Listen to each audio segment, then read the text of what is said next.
Scorpio, this is for you. Today is October 21, guys. Okay, Scorpio, this is for you. Scorpio.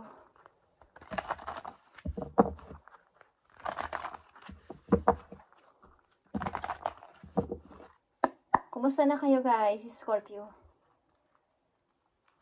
Mahalagang message ito po you. Okay?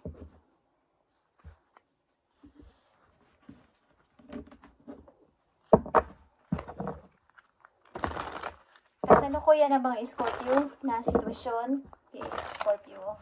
Kasalukuyan ninyong sitwasyon. May kinalaman man to sa inyong pag-ibig, sa inyong pang-araw-araw na ginagawa o sa mga taong involved sa inyong buhay is dito na natin. Okay? Scorpio. Para to sa'yo. Kasalukuyan na sitwasyon ng mga Scorpio. Ang inyong energy ay nagpapakita King of Cups, Scorpio. Okay. Nandito kayo sa posisyon na kayo ay nangunguna din sa ilang mga bagay. Maaaring sa trabaho, sa school, or any na kayo ay nakakapagsalita sa unahan, nakakapagbigay ng idea o ng mga inyong proposal. Case, mayroon kayong, nasa posisyon kayo nito. Okay, ilan sa inyo is nangunguna sa klase, nangunguna sa trabaho, at may mga ginagampanan sa araw-araw. Okay. Message for you, Scorpio. Tingnan natin. October 21, 2025. Malaya yung naipahayag inyong nararamdaman o mga nananais sasabihin sa harapan ng tao. This is for you. Okay. Andito talaga yung transition to ay pag-change. Something na may mga nagbago sa inyong buhay o sa routine. Sa araw-araw ninyong ginagawa, may mga nagbago.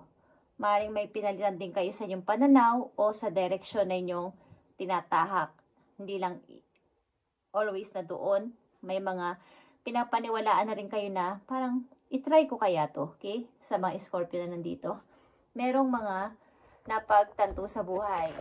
Maaaring may pagbabagong naganap sa inyo sa mga nakaraang buwan. Ay may mga naisipan kayo na ito kaya yung itry ko o gawin ko naman this time para maiba naman. Okay? Tuklasin ko kaya yung skills ko. Yung ano pa ba ang dapat kong kaya kong gawin bukod sa ginagawa ko mula pa noon. Okay. So, tingnan natin ang maaaring katanungan nyo sa inyong isip sa mga Scorpio. Maaaring katanungan nyo sa inyong isip o sa inyong puso. Thank you. Okay. What expectations do I have that are impossible to meet? Okay. Maaaring tinatanong nyo rin ang inyong sarili minsan-minsan na ano pa ba yung mga imposible sa buhay ko na kaya ko pa kayang gawin ito? Kaya pa bang mangyari ito? Kahit imposible? Okay, may mga tanong kayong ganyan. Parang yung mga na ine-expect nyo dati ay hindi naman naging totoo kasi. Mga nakaraang taon nyo is ang isang tao kasi ang isang pag nag-i-expect ka ng more, parang pag nadismaya ka is mas matindi. Kaya siguro nag-iuniba nyo yung inyong pananaw sa buhay na wag na akong mag-expect. Pabayaan ko na lang. Sumunod na lang ako sa agos ng panahon o ng sitwasyon. Nadi-disappoint kayo kasi o na-disappoint kayo dahil hindi naman yun ang nangyari. Pag sa pag-ibig man to o sa trabaho o sa inyong pang-araw-araw na ginagawa, parang hindi yun ang nangyari. Kumbaga sa isang gustong babae o lalaki, ito yung ideal man ko, ideal woman ko, but iba yung dumating. Parang na-disappoint kayo. Okay? Yun ang example doon. You are being summoned to more peace. Peace is home for our soul and is accompanied by trust. It comes when you surrender and focus only on what you can control. Okay. So dati, yung mga bagay na hindi naman kayang mangyari pa, is maaring ito yung gusto ko kasi mangyari. Pero, sa hulit-huli, nadi-disappoint lang kayo kasi hindi yun ang naganap. So, parang pabayaan nyo na lang na lumipas yung panahon, lumipas yung sitwasyon na to, at mangyayari kasi kung mangyayari talaga ang isang bagay, yung isang mga sa buhay natin, kahit hindi natin ito, hindi natin kasi kontrolado ang araw-araw na mangyayari sa ating buhay. Okay? So, pabayaan natin na dumaloy lang yun, sapagkat kung yun ang kagustuhan ni God na mangyari sa inyo, maganap sa inyo, is yun ang magiging kahantungan nun. Pero kung ang i-expect ninyo ay ganito, 100% agad, 30% lang naman ang dumating. So, parang disappoint kayo masyado. Okay? So, inyong kasalukuyang sitwasyon, merong mga bagong idea na pumapasok sa inyong isip. Okay? Scorpio, at ito ay Ace of Cups. Bagong idea. Okay. Isa sa mga idea na yun ay yung paglayo sa mga taong madadrama nga sa buhay ninyo. Maaring pag-iba ng landas, katulad na sinabi ko kanina, ito ay direction, new direction. Pag-iba ng landas o pag-iba ng tatahaking mga pananaw, prinsipyo sa ngayon. Okay? At higit sa lahat, yung pag-iisip na pag-iipon sa future ng pera. Pag-iimpok na, pagtatago na ng money. Hindi na sasabihin muna, basta-basta sa mga tao, sa mga kakilala, kaibigan, kamag-anak, para hindi kayo ma-distract o something na maloko. Okay? Kasi may mga taong lalapit lang sa inyo pag kayo ay may money. Pero pag wala, naiiwan din kayo sa kawalan. Okay. So, ang ilan sa inyo ay nakaisip ng idea na umiba kaya ako ng landas.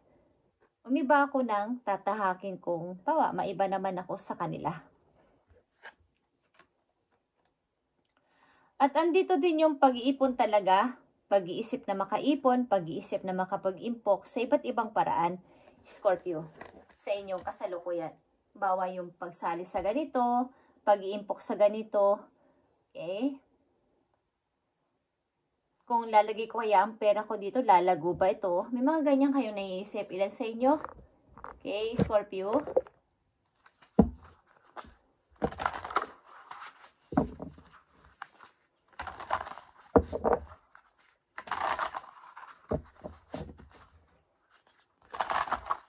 So, yung mga bagay na hindi nyo kayang kontrolan pa sa inyong kasalukuyan, pabayaan niyo ito ay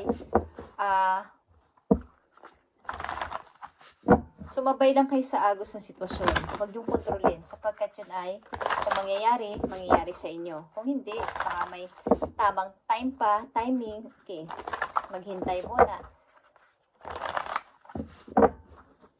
Maring ang money niyo rin ay nakakapag-ipon kayo, bumababa man, para naiipon nyo ulit. Meron kayo napapagkagastusan, pero naiipon nyo ulit. Kumbaga, napipigilan ang pagbaba ng inyong pera. Scorpio, tingnan natin ang message for you, October 21. Andito ang stars, at ito ay hope. Something na kayo talaga ay nagwi-wish, or meron kayo mga wish na sa palagay ninyo ay imposible, but kailangan ito maging posible. You can manifest your every wish. Okay. Lahat ng inyong wini-wish ay inyong i-manifest. Ito ay magkakatotoo. Lahat kasi ng taong umaasa ay may pag-asa. Araw-araw may pag-asa. Pagising pa lang sa umaga, pag-asa na yon. Okay, guys? At maaaring meron kayong wish na sana maging yung imposible maging posible. God. Okay. Kailan ko kaya ito mamimit? Yung wish ko na to. Okay? Yan man ay tao o trabaho or isang bagay na gusto ninyong makuha. Okay. Is imposible para sa'yo, but ito ay iyong minamanifest o dapat mong i-manifest. Okay. So, umaasa ka. Parang, ano to eh. Pag may kausap kang kaibigan, sasabi mo, sana matupad kaya yun? O mangyari kaya yun sa akin? Okay.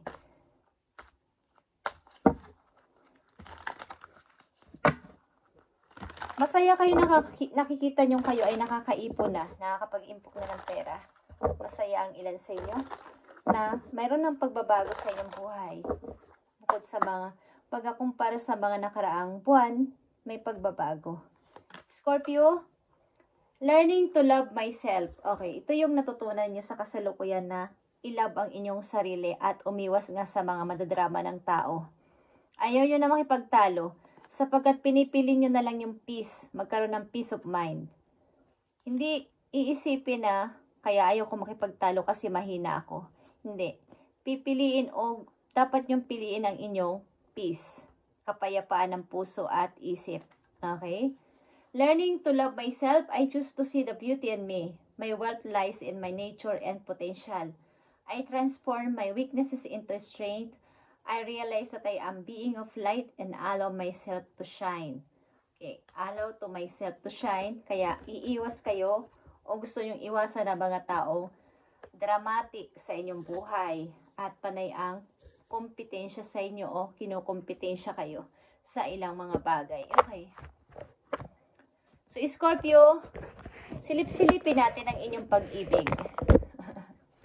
Ano ba naiisip ng inyong person sa inyo? O ano ang kanyang gustong sabihin, guys? Okay? Gustong sabihin o naiisip nila for you. Bagamat hindi nila ito masabi sa inyo ng personal, ito ang kanilang nasa puso. Scorpio. Gustong sabihin ng mga person ng Scorpio sa kanila. Okay? I remember the day we met like it was yesterday. Okay. Something na ang tao na to na nagsasabi sa inyo ay maring malayo sa inyo o nakahiwalayan nyo na. Naaalala niya yung unang araw na kayo ay nag-meet at iniisip niya na parang ito'y kahapon lang. Okay? Yan ang gusto niyang sabihin sa inyo, Scorpio. At isa pang mahalagang message galing sa inyong person. I want to hold you in my arms. Wow, Scorpio. Gusto kanyang i-hold o gusto kanyang yakapin sa kanyang mga bisig. Okay? At wini-wish niya na sana ikaw ay maging kanya. Mukhang ito ay hindi ka pa totally niya, kumbaga, nagsasama sa bahay or hindi pa kayo kasal. So, wini-wish niya na maging sa kanya ka. Okay? Yung siya lang ang titingnan mo. Okay? Maraming rival ito sa'yo, sa puso mo, ang person na to. At naalala niya palagi na yung una ninyong pag-meet na parang kahapon lang. At gusto kanyang i-hold sa kanyang arms. So, ang person na to ay malayo sa'yo. Yun ang ibig ko sabihin. Maring kayo ay LDR ng tao na to. At gusto niyo itong sabihin, but hindi naman niya ito laging masasabi sa iyo, okay? Scorpio, ito ang inyong last message, October 21. So, marami na bago sa buhay mo sa mga nakaraang buwan, maybe. Natutunan mong mahalin ang iyong sarili this time at umiwas sa mga maling mga tao at drama nila. Tingnan natin ang message for you, Scorpio. Yeah. Letting go. Letting go, guys, is here. Katulad ng inyong mga message dito. These messages has to do with those things to which you cling. Be it a true form, habit, creed, or situation. The time has come from letting go. Something is halting your progress and you are spinning your wheels. Once you embrace change, blessing will follow.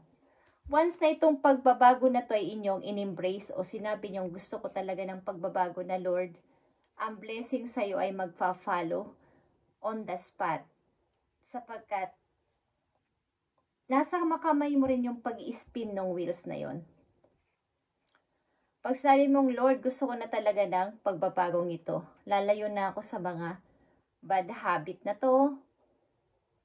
parang mga madadramang tao, okay, is ang blessing ay kusang magfa-follow sa mga Scorpio. Kapag in-embrace nyo na tong change na to sa inyong buhay. Okay? At i-let go na mga taong dramatic o nagdadrama sa inyong buhay at pumipigil sa inyong pag-unlad. Okay. At samahan na lang ang isang tao o isang kaibigan na lagi nyong kausap kasama sa hirap at ginhawa. At ito ang inyong message na napakahalaga, guys. Yeah? Nakikita nyo ba ang shine from within? Scorpio. Looks are only skin deep. True beauty shines from within. It is time for you to shine, Scorpio. This is a time for self-acceptance and for revealing your true beauty. Huwag mong pabayaan na ikaw ay mapag-iwanan na mga taong ito na pumupukol sa iyo ng mga hindi mo kaya to, hindi na matutupad ang pangarap mo. Okay? Mag-iba ka ng direksyon. Ito ay crossroad. Ikaw ay pawa. Ang ilan kasi sa inyo dito ay nasama sa mga maling person, maling kaibigan, maling turo ng mga kaibigan. So, ang ilan sa inyo dito ay aalis o lilisan sa kanila. Kumbaga, ililit ko nyo na sila. At para maiba naman ang inyong mga gagawin sa buhay o pananaw. Okay, guys? At ang ilan sa inyo magpapagupit, something na magbabago ng looks. Isa sa mga araw na to. O ginawa nyo na. Kailangan nyo makita na kayo ay beauty. Mag-shine kayo again. At huwag nyo pabayaan na kayo ay mapag-iwanan. Okay? Ipakita nyo na kayo ay young pa din. Kung ano man ang inyong edad, pakita nyo na kayo ay magsha-shine pa rin. Okay? At learning to love yourself, Scorpio. Okay. Learning to love myself is nasa healing energy ninyo, guys. Okay? At may tao nagmamahal sa iyo dito. Maaaring ito ay hindi mo napapansin o hindi mo nabibigyan ng attention, but gusto kanyang i-hold sa kanyang mga bisig and nare-remember kanya sa una pa lang ninyong pagkikita o pagmimit ay parang kahapon lang. Okay, lagi kanyang naalala. At i-let go mo na to, yung mga true form, habit, creed, or situation. Ito na yung time from letting go sa mga tao na to o sa sitwasyon na to is once na ang wheels ay iyong inispin na at in-embrace ang pagbabago, blessing will follow you, Scorpio. Thank you, Scorpio, and ito inyong reading today.